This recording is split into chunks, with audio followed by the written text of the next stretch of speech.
Hello, Ashley. Could you please give an introduction about yourself? Hi, I'm Ashley Kerr. I'm in Billings, Montana. I've been a member of the Real World since September. I'm 41 years old and I'm in the creative content creation campus.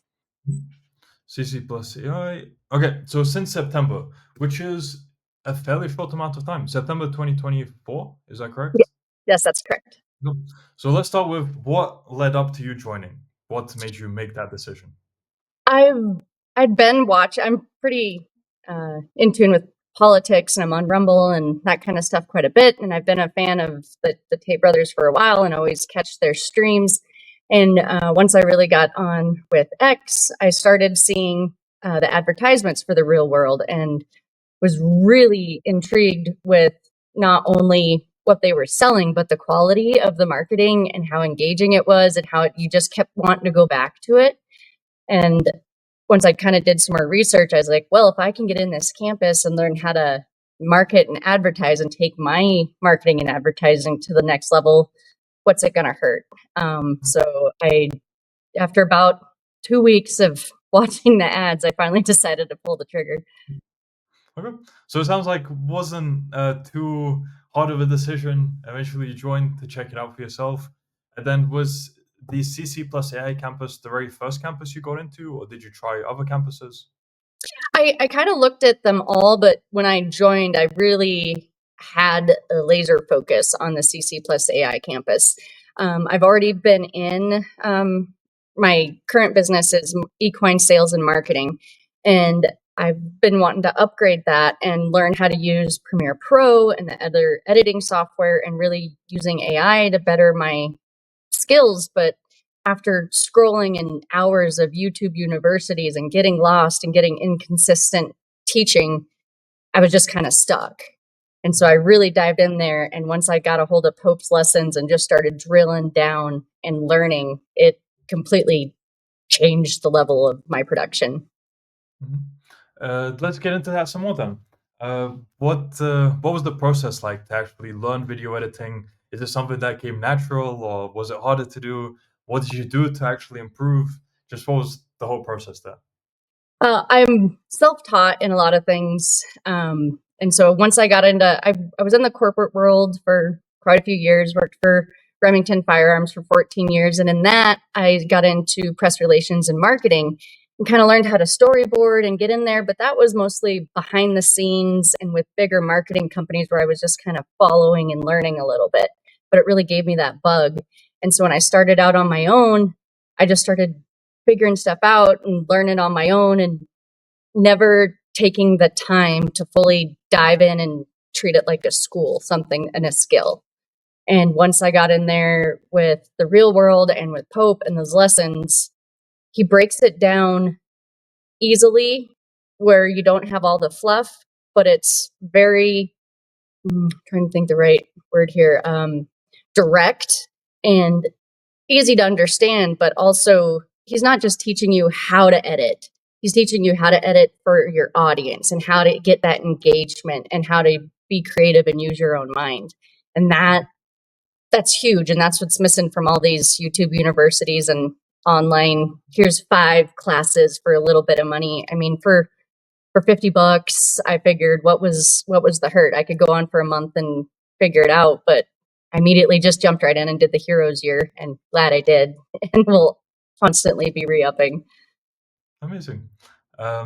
So, if you were to give some examples for what you actually implemented from what you learned into your sales and marketing, what could you give in terms of those Yeah, examples? one of the things that I was doing is I was going in and finding little clips that I liked the best and images, and I would build a whole video, and then I would add sound on the back end and then rearrange everything to kind of fit the sound.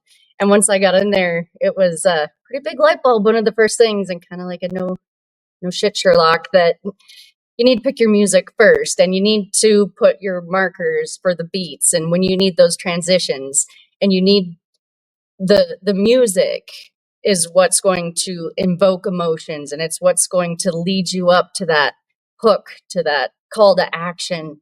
And so you really got to focus on your music and your sound effects first and then piece everything together. And that completely changed everything. My videos are so much more dynamic. My watch through length is almost all the way through all the time. I'm really getting that engagement, and I'm getting people to call me, because that's the most important thing. I need people to watch these videos, fall in love with the horses that they're seeing, and then call us so that we can sell them the horse, so that they can understand if this is the right horse for them. And once we get them on the phone, then it's up to us as sales, which in the real world, the sales classes are awesome, and everybody should take a part of that. Being a salesman and having those sales skills is just a whole life skill that you should have. Everybody should have that. Learn how to sell yourself. Yep, very well said. So if you were to give figures for how much it boosted your company by since joining in September, what would you say? I would say I've gained probably a 30% increase in new clients, and at least a 75% boost in viewership, follow through, and watch through rate. It's got a lot. And then it's also increased my ability to be creative and think out of the box, and keeping one step ahead of the competition, because this is a highly competitive market. I picked a niche that there's a lot of young people already in, and trying to do. So anybody that's got horses and a camera, they're in the same niche, and so I got to stay up on the times. And that's another great thing that the real world does, is their schools and their courses aren't stagnant. It's not just, here's how to use Premiere Pro, and they taught it to you 2 years ago and it's still the same old stuff. No, they're updating it all the time. Pope's getting in new. If there's a new AI tool, he's figuring it out. He's putting up new classes. He's telling you to get in there, do the courses, and those courses are new, and there's always good stuff. And I've got notebooks of notes that I can just flip to, know exactly what course to go watch at what time frame to solve my next problem, like if I forget. So it's been hugely beneficial. Awesome. Since you mentioned AI, how did you implement AI into what you're doing? So AI has been huge for a lot of my magazine and print ads, and call to action, like events. So it will help me design images that I have a great idea in my head, but I'm not artistic. I'm not a drawer.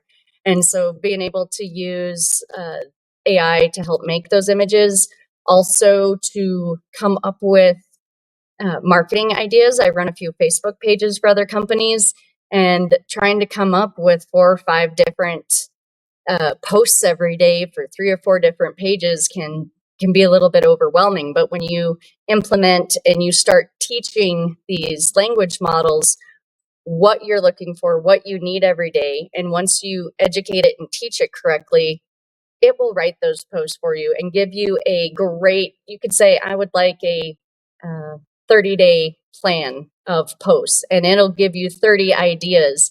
And then you and that chatbot can work together to fine tune it to make it perfect. And it literally saves me, it's exponential, probably 100 hours a month. Mhm. It probably saves me in just tedious rolling stuff around. And that's been huge, and an area that I need to expand on, that I need to dive into further. Mhm. Amazing. So, with everything you've implemented from the real world, what would you say in terms of income? How much that's boosted your income? I would say it's boosted my income at least 30%. Since joining the real world, since September, I've netted over, or grossed over $100,000, just off of my business. And granted, my business has been going for the past 3 years. The quality, the content, and the increase of business, and the higher sales revenue I'm generating off of these. So I'm not just selling an ad. These ads get people interested in the product I'm selling, and then I sell that product. And so the amount of the quickness I'm able to sell the product, because of this better creative content, and the amount of money I'm able to demand for this product has gone up at least 30, 40%. Amazing. So yeah, very substantial. Yes. And now I'd like to know more personally, how long have you been working with horses and what actually got you into that? I've been working with horses my entire life. Uh, I know people talk about being a military brat and getting moved around a lot, going to different military bases. Well, my dad was a cattle boss, and one thing about cowboys is they're never just satisfied in one place. There's always another part of the United States they want to see, another place they want to travel. And so my dad was always going to different ranches. He wanted to go see a new ranch and a new place. And so we moved around to different ranches around Montana, Wyoming, and South Dakota growing up. And so I was around horses and working on ranches my entire life. And then um, once I got out of high school, decided I don't want to live out in the middle of nowhere anymore, and I want to be a city girl and leave the ranch. And went moved to town and got into corporate. Went and worked for Remington Firearms, a shooting sports company, and Night Force Optics for quite a few years, and did the corporate thing. And how comes you decided to go back to, I'm assuming back to countryside if you're selling horses again, right? So Yes. what was this, what happened to make that decision end up coming true, if that makes sense? Yes, it does. After about it was about 6 years of being out of the ranching and lifestyle, I really got that itch to get back. We were living in town. You had neighbors. You couldn't listen to the music as loud as you want. You had to go out of town to go shoot your firearms and to sight stuff in, and just wanted to get back to that life. So um, moved out of town, got back, kept my corporate job, but I got a horse and then decided, well, this horse is expensive. I better get another horse and sell him. And I will use that profit to pay for the hay and the fencing and and just take care of them. Then pretty soon I'm selling 3 or 4 horses a year. And then pretty soon I'm selling 20 or 30. And then pretty soon I'm selling 50, and decided that I was making enough money, and I was so sick of the uh, corporate political jungle game that you have to play, and working my complete heart and soul out and not getting much reward in return. I just Yeah, figured if I was going to work this hard and work myself to the bone, I might as well do it for myself and have that all come back to me and not just go to somebody else's gain. exactly. And I'm interested with horses. Uh, I really like horses, but with as someone with more experience, way more experience than me, what would you say about personality of horses? Maybe how they're similar or different from humans? Just anything that comes to mind there, I'd be interested in hearing. Yeah, so horses, that's one of the biggest things people need to remember is they do have a personality and they are their own entity. It's not like getting a four-wheeler or a dirt bike where you can just get on and go, and if you fall off, it's just all your fault or whatever. You're getting on an animal that has its own mind, its own personality, its own thought process, and you guys have to work together. And just like as humans, sometimes personalities don't always jive. So you could get there's been plenty of horses that I've gotten where our personalities do not click, and I can ride them and train them, but when I sell them, I try to find the right personality that's going to fit them so that they have a more symbiotic, happy relationship. And that's going to happen sometimes. And that's why you got to make sure you do your research and understand, because horses, they can have bad days too. I mean, they can wake up and not feel good. And then you want to get on it and go ride it for 12 hours in the mountains doing a job. Well, he woke up and his back hurts or he doesn't feel good. He might be crabby, and so you got to remember that it's not just a tool that you have to kind of watch out for him. Amazing. When you say matched personalities, would that be something like a more energetic horse needs a more energetic owner, or is it a different way in terms of matching personalities? Uh, so that's a great question. I could give it to you two ways. So if you're a more submissive, timid person, you don't want a horse that is extremely extremely dominant and confident because he's going to test you and he's going to see if he can get away. Well, I don't want to go for a ride today. I'd like to stay at the barn. And if you're meek and timid and he wants to go back to the barn and you're not strong enough to say, no, go here because I said so. We're a couple 100 pounds. They're 1,000 pounds. You got to intimidate. You got to let them know who's in charge. And if you're not strong enough to do that, then you don't need a aggressive, strong personality horse. You're going to want something a little more timid like you, but confident enough to give you confidence. So, there's a fine line there. You need a horse because if it's too timid, it's going to be too scared, and the two of you are going to jump at your shadow every time you go down the trail. So you kind of need to balance that out. We don't need two chickens. We need a kind of moderate chicken with a little wiser head on its shoulder to take care of the one on its back. And then once you get confident, then a lot of times people upgrade and need a better horse. But it just depends on what you want to do. Do you want to trail ride? Do you just want to enjoy and be leisurely? Do you want to ranch? Do you want to rodeo? I mean, there's so many events and so many things that the equine industry dives into, and there's really a horse for every person. You just got to find the right one and trust your gut. Amazing. And then one more thing I want to ask. I have watched some videos on horses on YouTube, so this is where my question is coming from.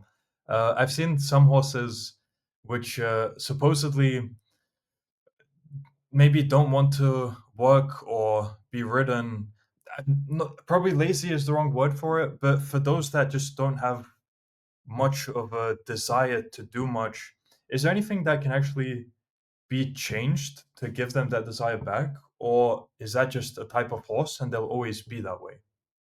So horses do have character traits like us humans, and some of them can be naturally lazy, like you said, or naturally obstinate or dominant. And you can get through to them, but you're going to have to. There is no one cookie cutter way for every horse. You're going to have to change your training and how you work with that horse. So some of those horses are food motivated. So you might be able to get them, to agree and train more easily with food. Some of them are more, they need a hierarchy. They need a pack leader. They need a herd leader. And so you might have to go in and aggressive and dominate and show them that you're the pack leader and they must follow you. And sometimes it's a battle sometimes, but it's always rewarding and you got to work with them. Horses will tell you so much. They really do speak to you. They use their body language, the little flicks of their ear, how they wrinkle their nose, how they turn their eye, how their skin moves when they look at you. They're telling you a bunch of stuff. And if you don't pay attention and you don't watch, you're going to miss that cue and that signal that you can use to help them. Similar to being in the real world, if you're oblivious to your surroundings and you're not watching what's going on, if you're not reading the social cues in the person you're talking to, if you're not watching what's happening up the street and you don't see the wreck coming at you, it's very similar. Horses teach you to be patient. They can be super frustrating, but we can be very frustrating to them. It's just all about paying attention, being patient, and sometimes being strong enough to step back and go, whoa, I need help, and ask for somebody else's advice. Okay. Very cool. Thank you for all of that. That was You're more of welcome. a, I was interested, maybe the listener hopefully will be interested as well in listening to it. But yeah, that was really cool to know. Thank you. You're welcome. Uh, and now let's see. So if we go back to the real world, what advice would you have to people who are unsure about joining? Because to them, $50 might seem like they might get scammed. I was in the same boat, and honestly, what took me 2 weeks to figure it out, I wasn't worried about getting scammed from Andrew Tate or Tristan Tate. That's not what it was. I was worried about being scammed by somebody else going off of their fame and making a false page or something. And So I researched and researched for a while to make sure that Join the Real World was a real page and all of that. And what I have to say to people is it's not.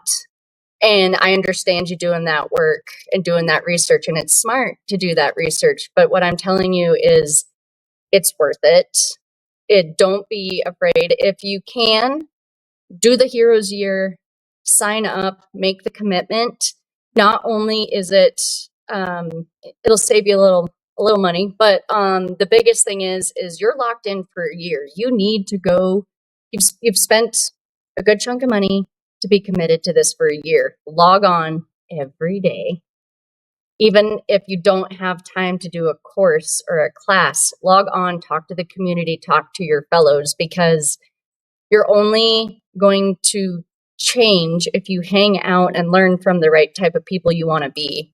And sometimes for a lot of people, they don't have that community or that group or the means to go find those people. And we're here in the real world and we will help you.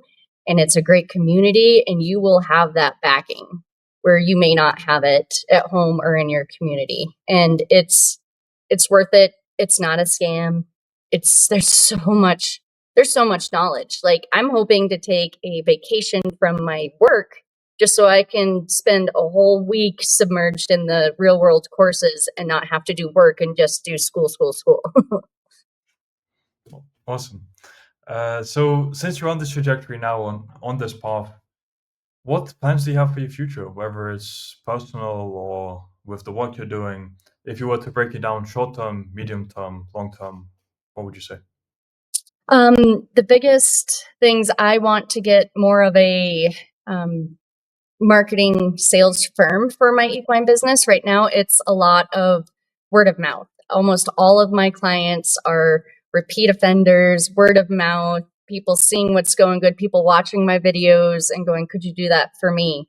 I would like to get more national. I'd like to be able to travel more throughout the United States or even the world to do this. I want to get my brand out there and start networking, not just be so localized and specialized. So that's a short term, long term goal. Something that I'm working on now. Um, one of the ways I'm starting to do that is there is courses in the school to show you how to make your websites and use AI chatbots and stuff to help you grow. But that's not my niche and where I'm focused. So I reached out to one of the students on the real world and hired him to build my webpage and make and my AI bots integrated with all my social media and everything, and using his really good skill where I have a weakness and I don't have time, he's picking that up for me. So again, another bonus of the real world Yep. is we've got good people to help each other out to make your own team. Hmm. Um, You're really making full use of it from everything you said. exactly. Yep.